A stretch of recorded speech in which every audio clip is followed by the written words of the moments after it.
কাস্টমসের অনাপত্তিতেই ঠাকুরগাঁও জেলা জামায়াতের আমিরকে টাকা বহনের অনুমতি দেওয়া হয়। আভ্যন্তরীণ রুটে অর্থ পরিবহনে কোনো সীমাবদ্ধতা নেই। আচ্ছা ভাই, যদি কোনো সীমাবদ্ধতা না থাকে তাহলে আপনার অনুমতির দরকার হয় কেন? হু আর ইউ?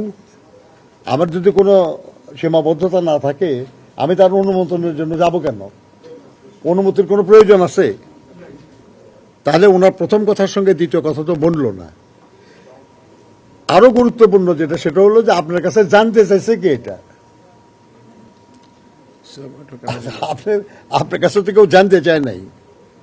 কেউ কি কথা বলেছে যে ঢাকা বিমানবন্দর দিয়ে এই পরিমাণ টাকা কেমনে গেল, আপনারা কি করছেন? আপনারা কি কেউ জিজ্ঞাসা করছেন? কোনো সাংবাদিক, কোনো জনগণ, কেউ আর কি এখন পর্যন্ত শুনি নাই। তাহলে তার অতি উৎসাহ নিয়ে এই কথাটা বলার দরকার হলো কেন? উনি কিন্তু এসে ডিগ্রি করে গেছেন জামাতের একজন নেতা, এবং তারা বলছেন যে এটা তাদের বিরুদ্ধে উদ্দেশ্য প্রণোদিতভাবে বিএনপির পক্ষ থেকে করা হচ্ছে এবং তাদের জনপ্রিয়তা নষ্ট করার জন্য ষড়যন্ত্র করা হচ্ছে। এ ব্যাপারে আপনাদের আপনি তাকে ওখানে জিজ্ঞাসা করেন নাই আপনারা যে ওনাদের এই যে টাকা সহ এটা বিএনপির কোনো নেতা ধরছে না পুলিশ কিংবা অন্য কোনো প্রতিনিধিরা ধরছে? জিজ্ঞাসা করছেন আপনারা? কি বলছে তারা? আরে ভাই, ষড়যন্ত্র করবো কি মুশকিলের ব্যাপার? তারা বলেছে এটা একটা নাটক সাজানো হয়েছে। এই নাটকের অভিনেতা কি তারাও? তারা ছাড়া তো নাটক হবে না নাকি? 100 বার নিতে পারে, 1 কোটি বার নিতে পারে, এটা নিয়ে প্রশ্ন নেই আমাদের। কিন্তু নাটক যদি হয়, নাটকের সব অভিনেতা অভিনেত্রীদের তো সম্মত হইতে হবে নাটকে, নাকি? ওনারা কি সম্মত ছিলেন এটাতে, নাটকে?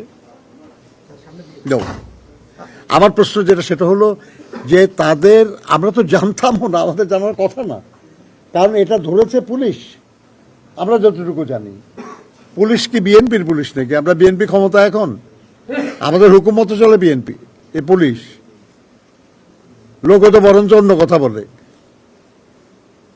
তাই না? কিন্তু প্রশ্ন সেটা না, প্রশ্ন হচ্ছে আরেকটা বিষয় একটু জানতে চাইছিলাম। ঢাকা 15 আসনে আপনার 13টি বুথ পুড়িয়ে দেওয়া হয়েছে। বুথ ঠিক না, তাদের নির্বাচনী গতকালকে পুড়িয়ে দেওয়া হয়েছে বললে এটা ওই ষড়যন্ত্রের রেফারেন্স এটা জিজ্ঞেস করতেছেন নাকি? আজকে যে আলোচনা তার মধ্যে তো এটা নাই। জামাত আজকে অভিযোগ করে গেছে কিছুক্ষণ আগে।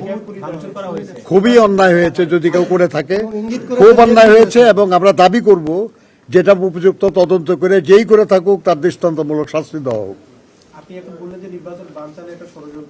সেটা হতে পারে, এবং সেটা তো আমি বলেছি যে আমরা করতেছি না, সেই ষড়যন্ত্র অন্য কেউ করতেছে।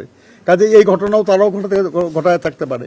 কাজে আমরা দাবি করছি, আমরা চাচ্ছি যে এর উপযুক্ত তদন্ত হোক এবং যে দায়ী তার বিরুদ্ধে দৃষ্টান্তমূলক ব্যবস্থা নেওয়া হোক।